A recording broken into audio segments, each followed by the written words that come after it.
So in this video, we're going to be looking at anterior compartment of forearm, and remembering that these guys, for the most part in the superficial layer, are going to be sharing a common origin, on the medial epicondyle of this humerus. And so in this person, it's actually right here. I know you can't see the bony prominence, but you'll be able to feel it. It's covered over now by fibers of the common flexor tendon. But that's going to be the common flexor origin. And for testing purposes, if you want to say common flexor origin, I will count that as correct. Or you can say medial epicondyle. Either one of those is fine with me. The very first muscle that's on your list is pronator teres. Remembering that pronator teres is going to be the primary pronator of this muscle group. It's going to be assisted by pronator quadratus, which is a deep muscle that we'll see later. I'm going to put the forceps here on this muscle. Okay, this is pronator teres. A couple of things I want for you to notice about it. First of all, it is going to be taking origin, as you can see, from the ulna, and coming over and actually attaching to the radius. And so it's got this high origin over here. It sort of looks like it shares that with the rest of the flexor muscles, and it does. But then I want you to watch how it comes and just wraps around this mid shaft of the radius. And so when it goes into contraction, it's going to pull the radius into rotation on the ulna, and it's going to force pronation. Look at its trajectory.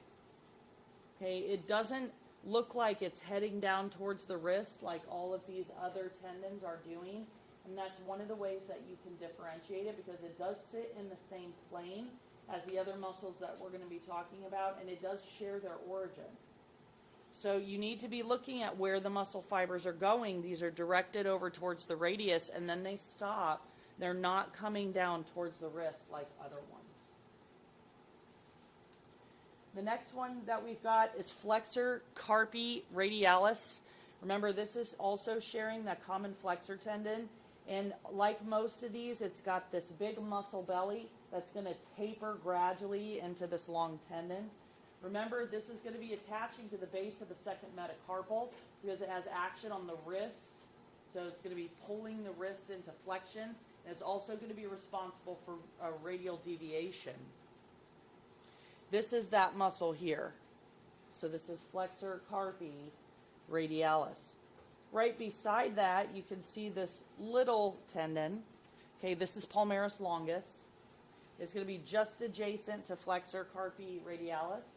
And if the person has it, which this person does, it is going to be tracking forward, remembering that it's going to insert on the palm, right, on the palmar aponeurosis, instead of going to a bone. If the people don't have it, then you would just see a space where this muscle is located.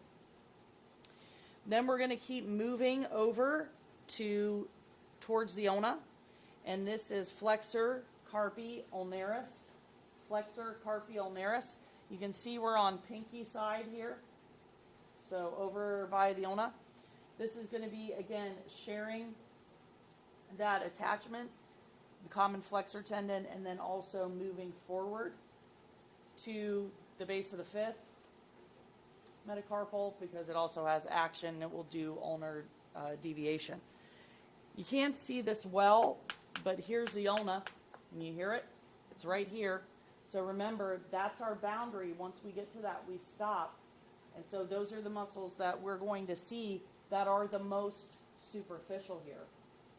Your book also includes flexor digitorum superficialis, but I want to point out to you, and you can clearly see here, it is actually deep to all of these.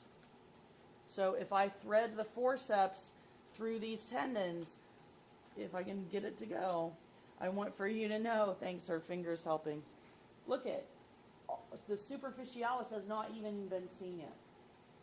So a lot of times there's considered a middle layer of this anterior forearm, and that's usually how I classify it. But your book is going to call that a superficial muscle also.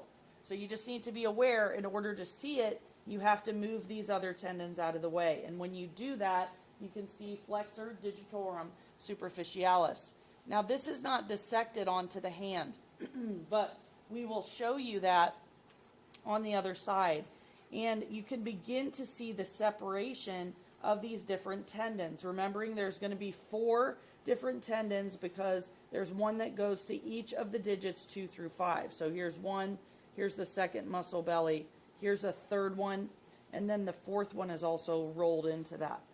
So if we're identifying these on practical, I'll probably loop them like this to include all of the muscle fibers, but you understand that it's a single entity that's going to digits 2 through 5. Remembering that the superficialis is going to the middle phalanx of digits 2 through 5 to leave room for profundus. Okay, in order to see profundus, we have to go even deeper. So I'm going to take superficialis and I'm going to bend that out of the way. Remember I said in class that the profundus has much longer and wider tendons. Can you see that here? See how the whole thing pretty much looks tendinous? This is flexor digitorum profundus. In order to see that, we had to move out of the way flexor carpi radialis, flexor carpi ulnaris, palmaris longus, and flexor digitorum superficialis. If we move all of those out of the way, then we can see this. Otherwise, it's covered over. If we put them back in place, you can't see that at all.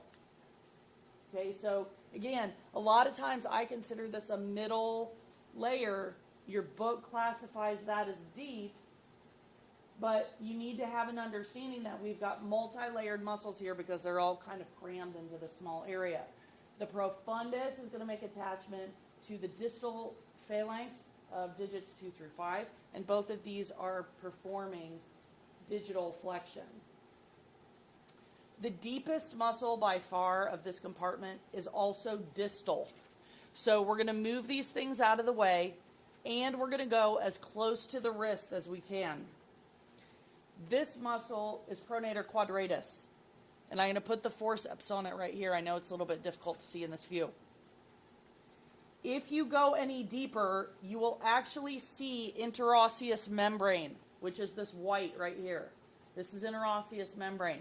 So you can't go any deeper in this compartment. All right, pronator quadratus also attaches to radius and ulna. It's going to assist pronator teres in pronation of the forearm, rolling radius over ulna. Remember, this compartment has a dual innervation. It has a median nerve innervation for things that are close to radial side, and it has ulnar nerve innervation for things that are close to ulnar side, except